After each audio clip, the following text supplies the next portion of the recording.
Abram suas Bíblias no Evangelho de Lucas, capítulo número 4 e o verso de número 18. Eu liguei para a Alba e falei assim: Alba, como é que é a programação? Vai ter isso, aquilo. Eu falei assim, mas a gente não pode deixar de trazer uma palavra para a igreja, porque é como que eu falo, esse momento em que Deus fala conosco. Eu prometo que em 20 minutos no máximo eu vou tentar trazer essa palavra, ok? Só peço agora que vocês liguem no trono de Deus agora e leiam comigo com bastante atenção essa palavra. Lucas capítulo número 4 e o verso de número 18.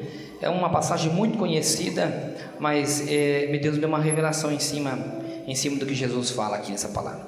O Senhor Jesus, ele começava a pregar e ele entra numa sinagoga, abre o livro do profeta Isaías, no capítulo número 58, e lê essas palavras que eu vou ler com vocês. Diz assim: e o Espírito do Senhor está sobre mim, ele falava dele mesmo, pois que me ungiu para evangelizar os pobres, enviou-me a curar os quebrantados de coração, a pregoar a liberdade aos cativos, a dar vista aos cegos e pôr em liberdade aos oprimidos, e a anunciar o ano aceitável do Senhor. Incline sua cabeça.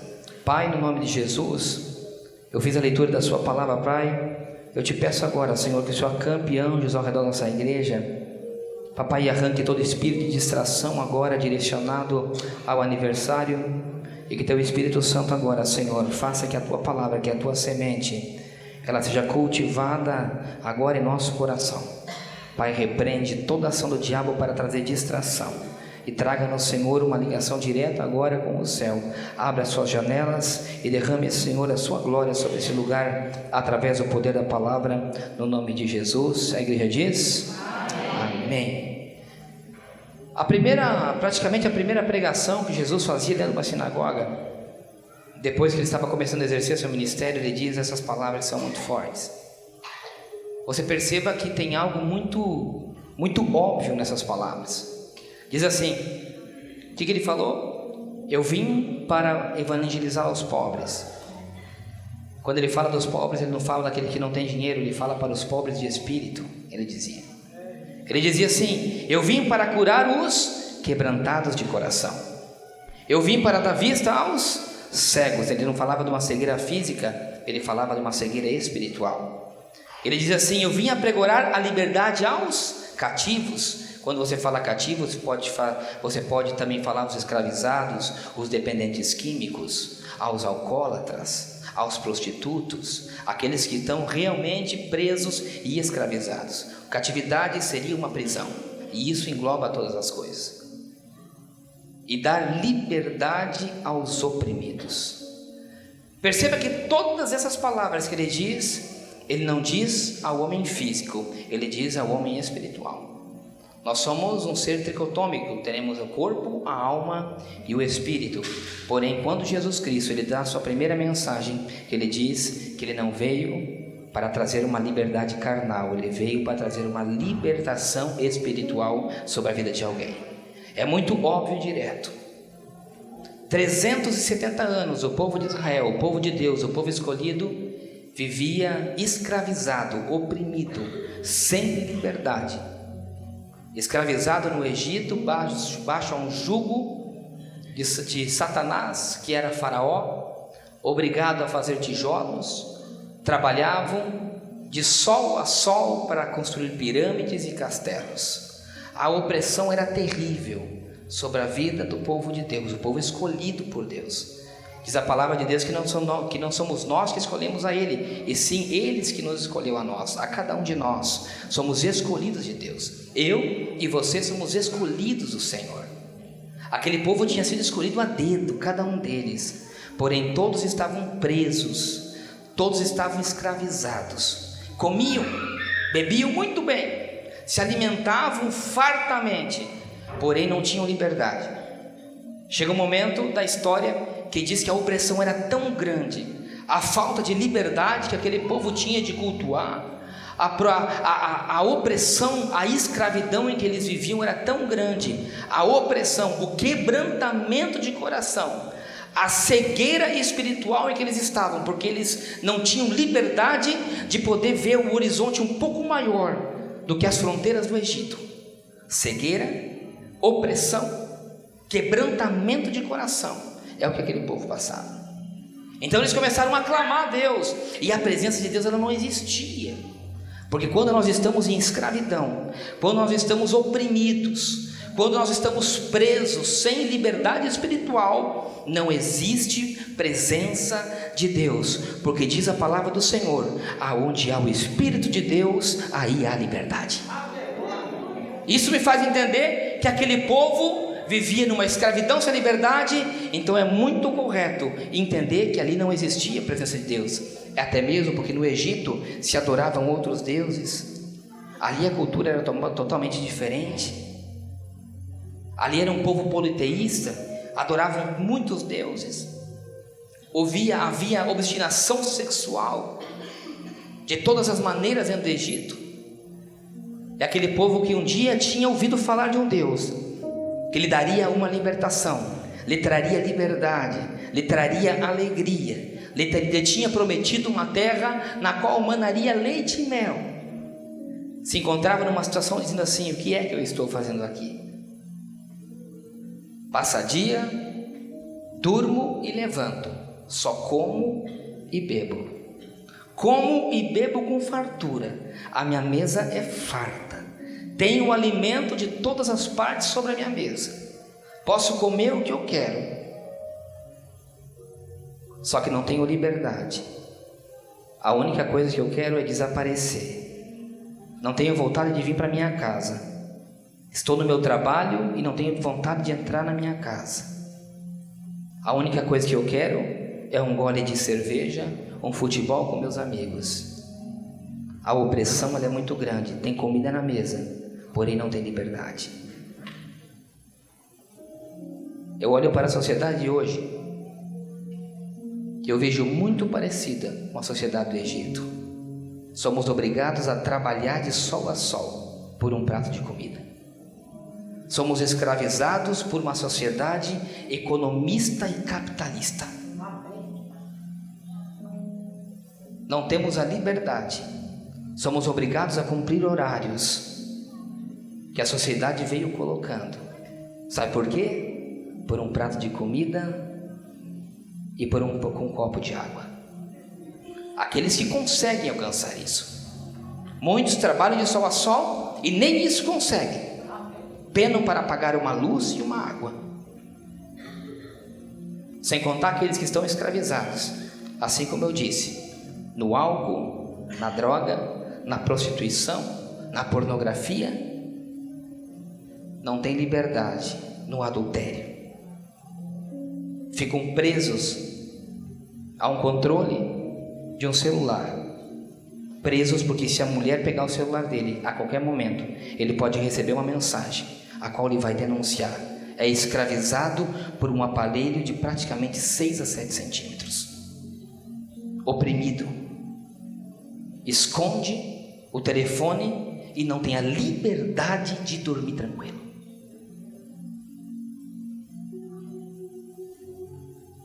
E aí essa pessoa ela começa a clamar. Ela fala: Deus, me liberta disso, eu não aguento mais. Eu não consigo mais. Eu não tenho mais forças. Aonde estão as promessas de Deus na minha vida?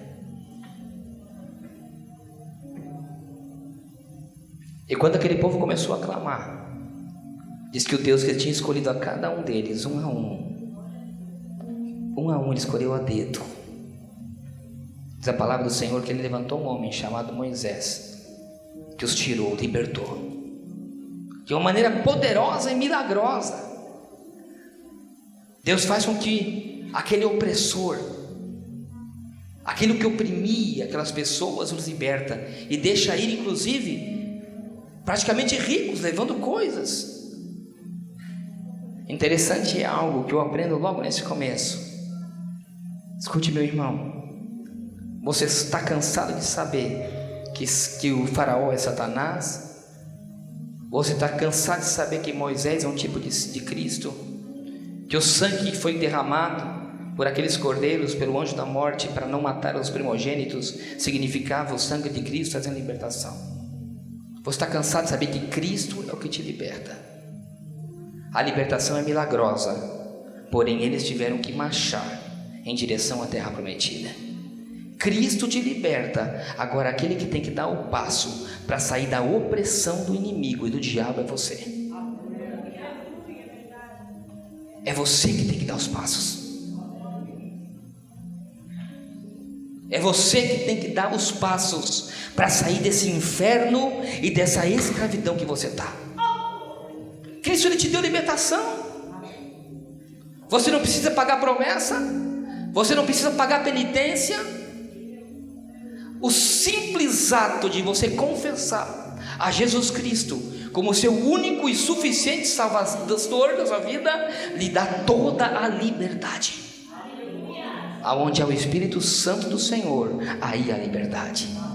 Quando você aceita Cristo como teu único e suficiente Salvador, o Espírito Santo vem e fala assim: esse aqui é meu, Satanás. Hoje ele é livre. Você tem acesso ao trono celestial, porém os passos pelo deserto é você que tem que dar. Aí aquele povo começa a andar pelo deserto. Milagrosamente, no deserto não tinha comida, e Jesus lhe dá algo. O que é que o Senhor lhe dava para eles comerem? Como é que chamava? Maná. O que era o maná?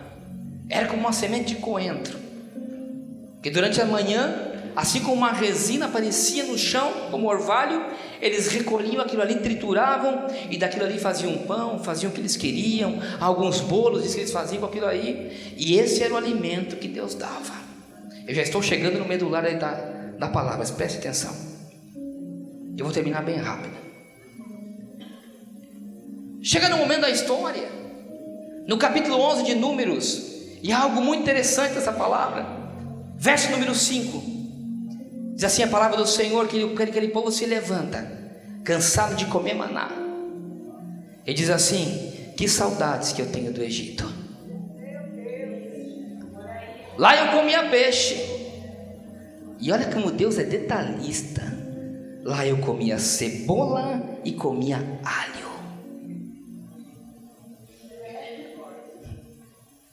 E aqui eu só tenho maná. E tenho uma dor na minha alma, diz o verso 6. Se quando aquele povo fala aquelas palavras, diz que acende uma ira do trono de Deus, que desce sobre aquele povo, e chega para Moisés e diz: Moisés, esse é o povo obstinado que você tirou do Egito. Esse povo é o que clamou por libertação e eu dei libertação. Esse povo é o que eu trouxe aqui no deserto e sustento todos os dias. E Deus diz uma palavra: maná. Não é a você, Moisés, que eles rejeitam, é a mim que eles rejeitam. Deus liga duas coisas. Ele liga diretamente a ele e ao maná. Ele diz: não, eles não estão rejeitando a você, eles estão rejeitando ao pão que eu dei todos os dias. O alimento que eu estou dando todos os dias para ele, hoje não é suficiente, e está trazendo saudade do passado. Hoje eles têm saudade de algo que eles comiam. Eles já esqueceram da escravidão que eles passaram. Eles já esqueceram da vida que eles tinham, da opressão, dos dias de sono que eles não dormiam. E estão se vendendo e querendo voltar a provar o peixe, a cebola e o alho. O peixe é um alimento carne que dá proteína. O peixe, ele sacia a fome da carne. Aquele povo estava com vontade de um desejo carnal de volta. Aquele povo, ele queria comer um prato delicioso que ele tinha no passado. Aquele povo queria comer cebola. Quem é que cozinha aqui? Levanta a mão. Você já cortou uma cebola? O que ela faz você fazer? Já comeu alho? O que o alho deixa?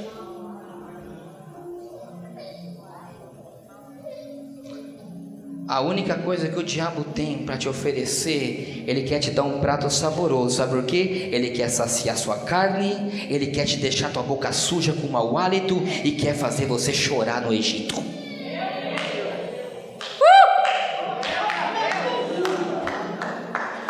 Tá com saudade do Egito, meu filho? Quer ir de volta para o Egito?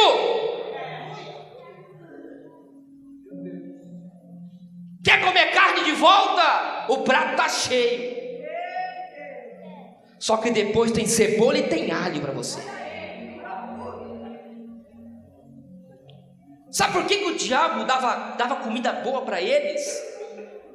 Sabe por que Faraó enchia a boca deles de comida saborosa? Porque queria usar eles dia e noite para o seu império. Sabe o que o diabo faz com você no mundo? Sacia a tua carne, faz você se achar o bambambam, o gostosão, faz você se achar o camarada, mas na verdade você é um trouxa na mão do diabo. A única coisa que está fazendo é enchendo o império dele de coisas. E sabe o que sobra a tua família? Alho e cebola. Você faz a tua família chorar com a saciação da sua carne, e a tua boca é podre.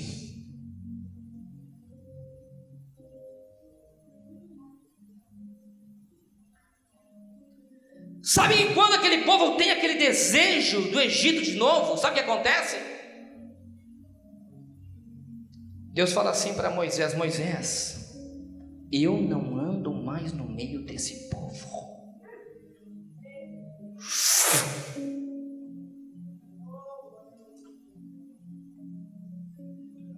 No livro de 2 Crônicas,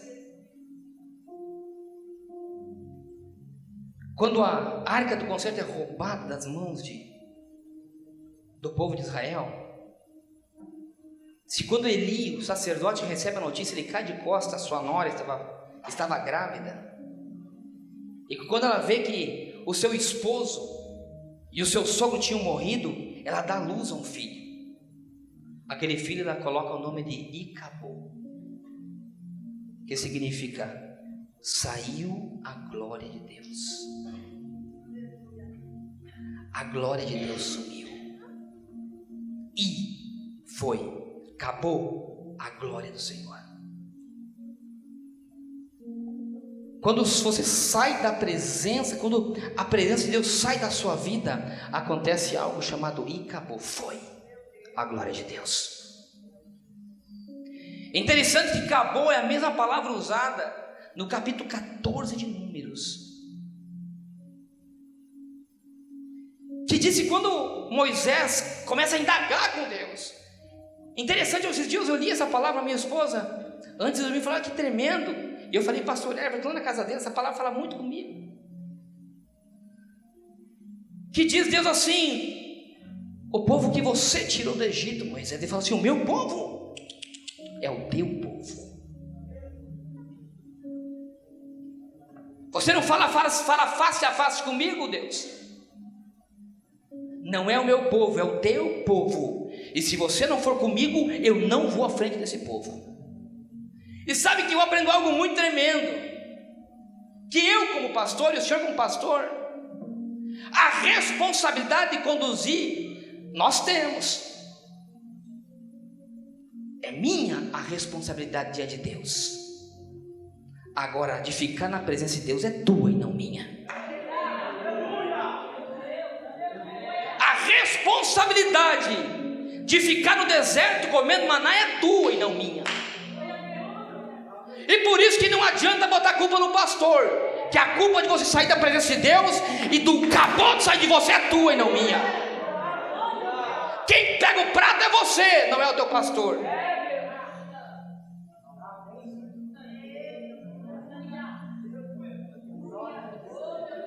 E acabou a glória de Deus.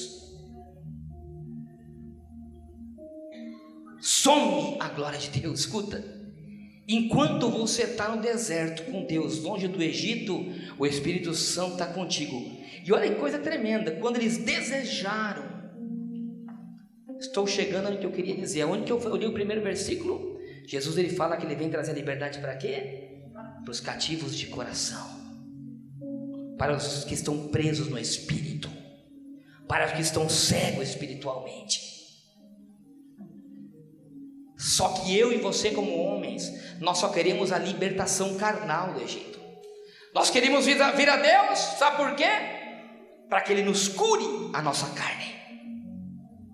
Nós queremos vir a Deus porque nós perdemos o nosso ser querido em casa, a nossa esposa foi embora, porque você quer trazer o teu amor de volta, para saciar o quê? A tua carne. Se eu perguntava a Deus por quê?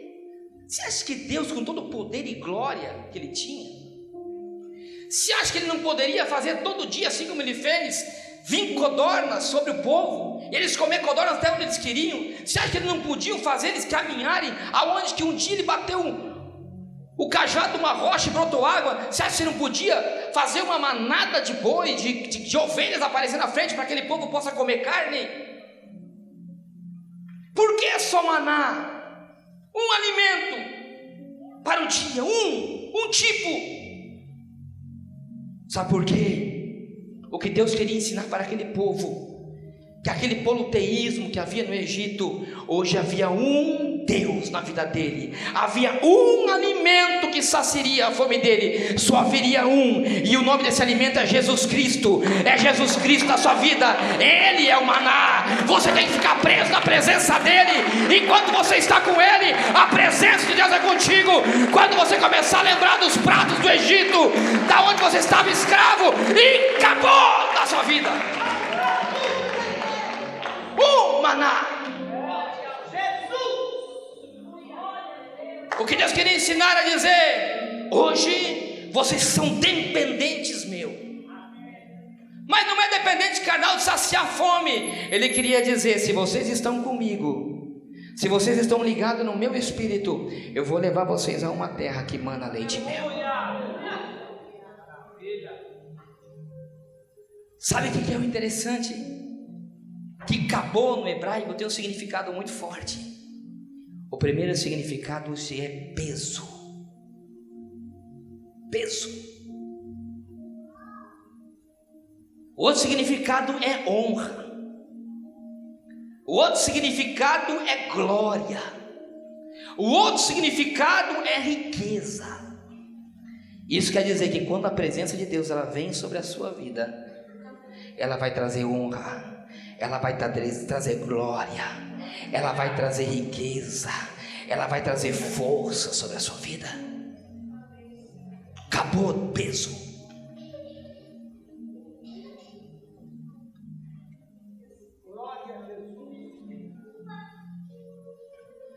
Eu vou contar uma história para vocês entenderem o que isso significa.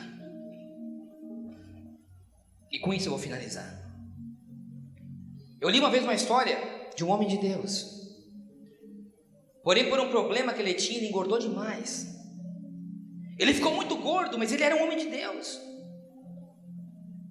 E ele ia nas igrejas, e para sentar nas cadeiras, ele tinha que colocar 2 ou 3 cadeiras. E mesmo assim as cadeiras não aguentavam. Aonde ele ia nos lugares para pegar avião, tinha que ter 2 cadeiras para ele voar, uma só não era suficiente. E ele ia visitar os irmãos, e ele ficava constrangido, porque não havia sofá para ele sentar. E ele começou a perceber que nas igrejas aonde ele ia, para ser usado por Deus, para trazer a glória de Deus naquele lugar, as pessoas começavam a apontar e começavam a tirar sarro dele. Então chegou um momento em que o peso daquela pessoa era tão grande, em que ele já parava de ir.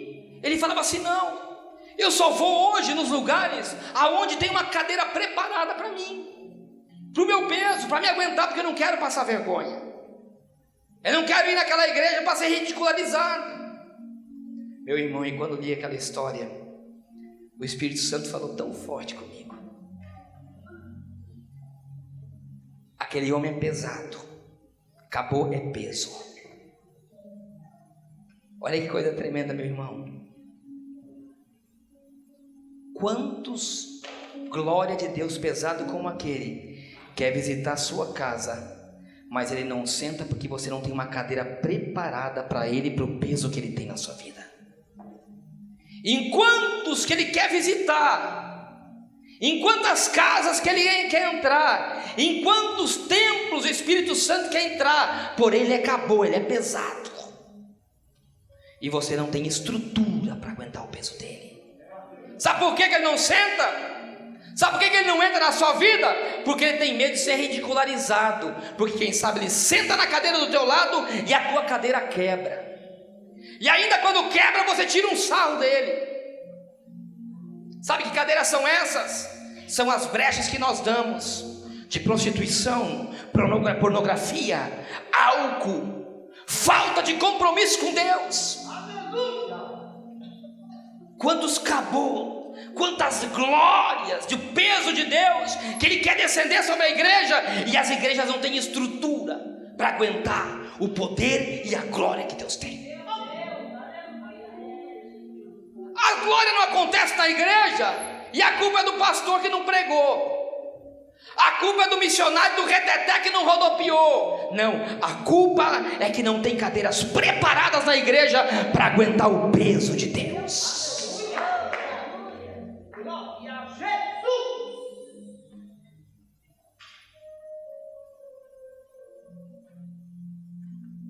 Tem um momento da história que depois que a arca tinha sido roubada, a glória de Deus tinha ido do meio do povo.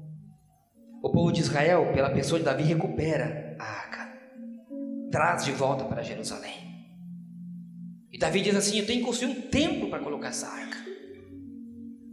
Eu não posso deixar a presença de Deus em qualquer lugar.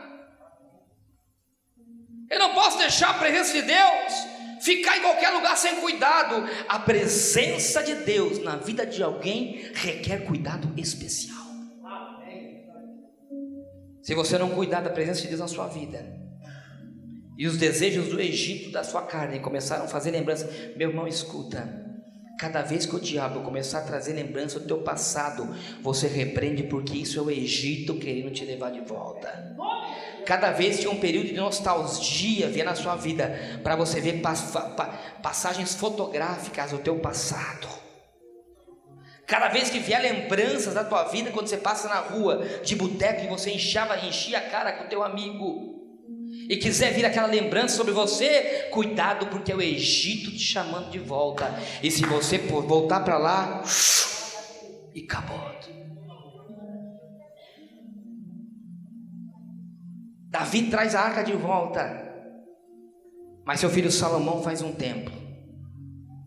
E diz que quando ele traz a arca do concerto de novo para aquele templo que ele edificou, lindo, maravilhoso, diz que ele fez uma dedicação. Diz que aquele templo ele construiu com tanto carinho, com tanto cuidado, respeitando todas as ordens que a lei de Deus lhe dava, todas, uma por uma.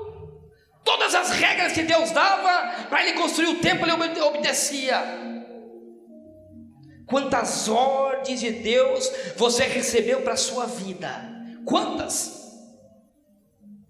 Para a glória e a presença de Deus está no teu templo, na tua casa, e você não respeitou. E disse que quando ele acabou de construir o templo, orou e dedicou, no capítulo 7 de Crônicas, a palavra glória, aqui dessa passagem que eu vou ler, no hebraico é Ekabu, e diz assim: e todos os filhos de Israel, vendo descer o fogo e a glória, ou seja, o Kabod do Senhor naquele lugar, a presença pesada, poderosa, que todos podiam sentir. Sabe o que é isso, meu irmão? É quando você chega perto de alguém, aquela pessoa olha para você e fala assim: meu Deus, eu sinto algo diferente desse homem, eu vejo algo diferente dessa mulher, eu sinto um peso diferente nas suas palavras, Eu sinto um peso diferente no louvor que ela louva. Eu sinto um peso diferente na maneira que ele caminha. É porque o peso do Senhor, a glória de Deus, o cabô de Deus, ele é tão forte que você não se consegue controlar. Ele diz assim sobre aquela casa: então todos se encurvaram o rosto em terra sobre o pavimento, e adoravam e louvaram ao Senhor, e diziam: porque Ele é bom, a sua benignidade dura para sempre. Porque Ele é bom, a sua benignidade dura para sempre. Porque Ele é bom, a sua benignidade dura para sempre. Escuta, meu irmão, a glória de Deus na sua vida, quando você abrir teu coração, quando você colocar na posição que Deus tem para a sua vida, a glória de Deus vai descer, vai encher a sua vida, e a benignidade de Deus vai vir sobre você. Peso, honra, glória, poder, riqueza, tudo, tudo, tudo, tudo, tudo, tudo, tudo.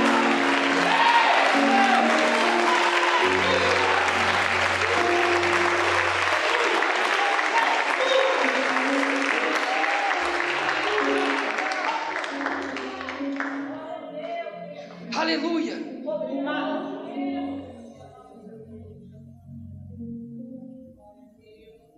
Aleluia. Isso que Deus tem para mim e para a sua vida. Ele quer que a glória de Deus esteja na sua casa.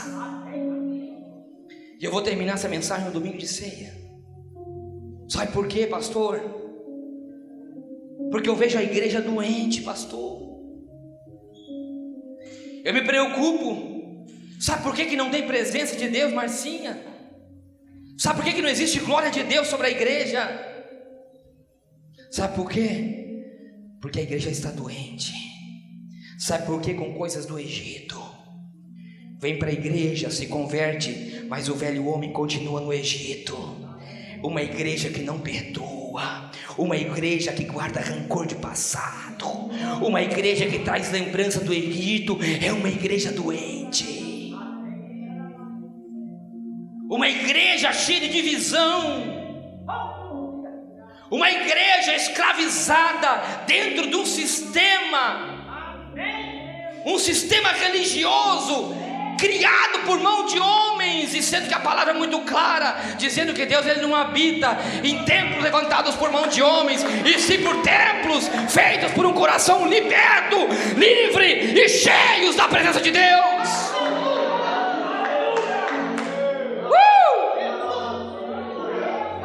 Aleluia! Quando existe cabô na minha vida e na tua vida, a sociedade cresce. Sabe por quê? Porque vai haver prosperidade. Porque não vai haver, sabe o quê? Gente, irmão enganando irmão por falta de pagamento, por falta de compromisso. Quando existe cabô, presença de Deus na vida de alguém, existem homens e mulheres de Deus com palavra e que se podem confiar. Aonde existe cabô em homens e mulheres de Deus em cima de púlpitos, existe sinceridade, existe honestidade, não existe traição no casamento. Existe uma sociedade forte. Existe uma sociedade onde o diabo não consegue colocar a mão. Só que enquanto você trazer marcas, meu irmão e minha irmã que está aqui nessa noite, saia do Egito e se alimente do maná que Deus tem para a sua vida. Esqueça do teu Egito. Esqueça dos pratos. Esqueça das riquezas que você recebeu lá atrás.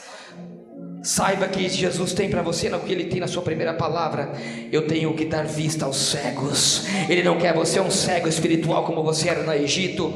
Eu vim para trazer liberdade para os cautivos. Ele não quer que você fique escravidado em coisas que Satanás te colocava no passado. O que Ele quer te dar liberdade espiritual, para você entrar e sair em qualquer lugar com a cabeça erguida, dizendo: eu sou um homem, eu sou uma mulher de Deus, e não existe acusação, não existe Satanás que me acusará.